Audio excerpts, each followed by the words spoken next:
I graduated with my PhD in marketing in the end of 2017. But previously, a few years before that, I have also studied conducting research as well. So approximately 6 years and a bit more.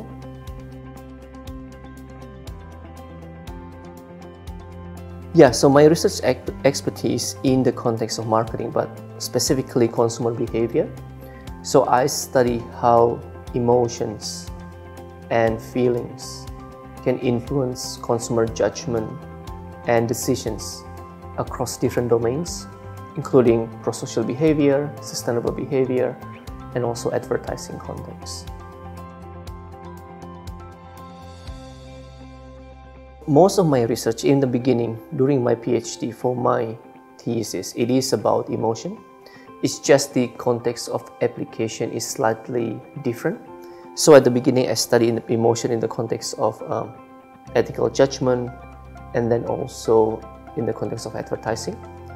But now I also examine different contexts like pro-social behavior, sustainable behavior.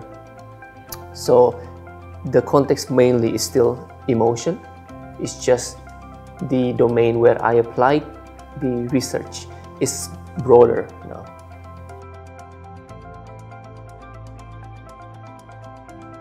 Well, emotion in general has significant role in our decision making. So if we remember the movie Inside Out from Disney and Pixar, it's basically show how much influence how we think, how we behave, and how we decide about what we eat.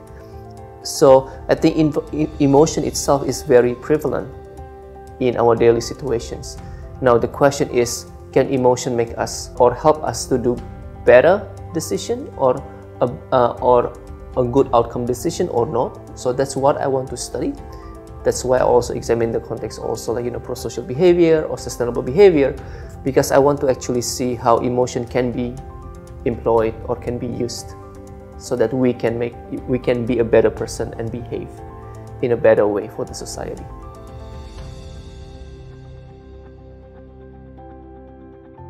So one of the research that I conducted with Dr. Paramita, especially is in the context of pro-social behavior, which is basically donation, but then the unique context there is actually disaster relief. And what we study there is like when we see in the context of disaster, natural disaster, we experience a unique or novel emotion, what we call like threat-based awe.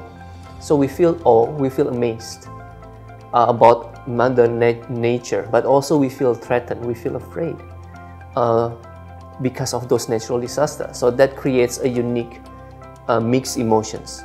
So what we study is like how then we can incorporate threat-based awe to encourage people to donate more in response to natural disaster.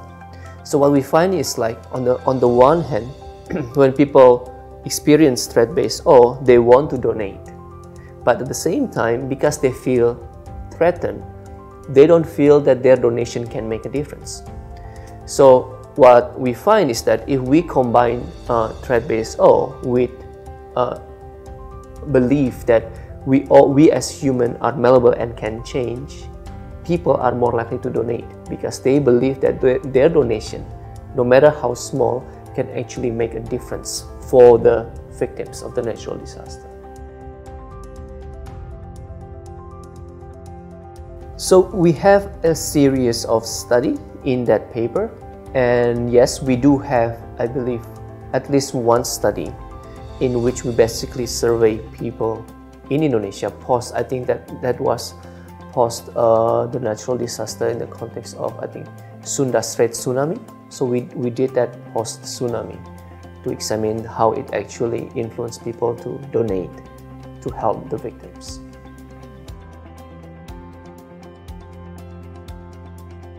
In overall, the findings are quite consistent.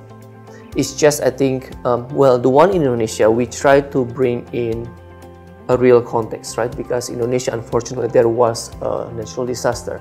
So how can we actually encourage people to help, essentially, right? So that's the focus, is more practical implications. But then we also collect data from other sources, like we collect data from participants in the US. And then in there, I think the focus there is more kind of like we compare the effectiveness of the intervention across different contexts using different stimuli to show, I guess, the robustness of our effects. So largely the main effects or the main key takeaway is still consistent. It's just we have kind of like across different studies, we can have a more nuanced understanding of when and how these effects actually happening, essentially.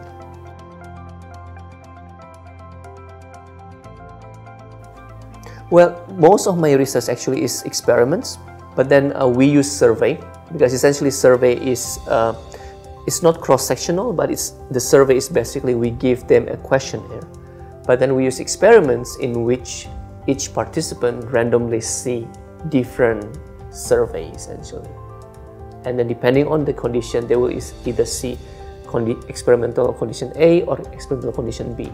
But then the method, most of the study that I conducted, I use behavioral experiment, could be in the field, online or lab or in the lab, but mainly I use experiments.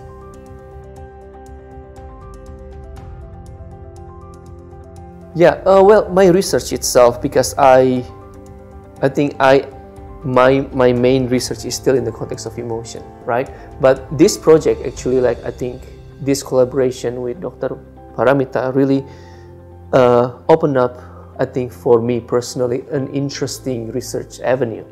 So most research previously on emotion, they compare positive versus negative emotion, or different negative emotions, or different positive emotions. But this context, like for example, right, threat-based awe because of natural disaster, that is a mixed emotion. So it's a subjective experience when people feel both positive and negative at the same time. So I think that is a very interesting research avenue. So like at this point of time, I want to build more on this line of research on mixed emotions.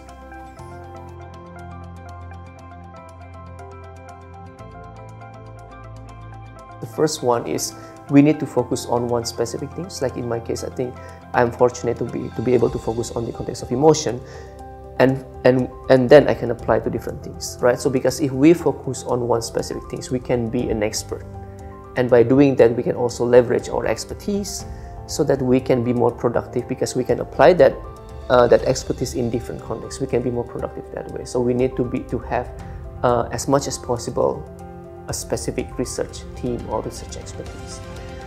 The second one is that we need to also build a good network of collaborators, because in the end we cannot do research on our own, because everyone is not perfect. Every research or every expertise has potential and benefits. Hence, if we can create those synergy, we can work with people with different expertise. That can also lead to more productivity and create research with more impact. And finally, I think in the end, it's all about experience.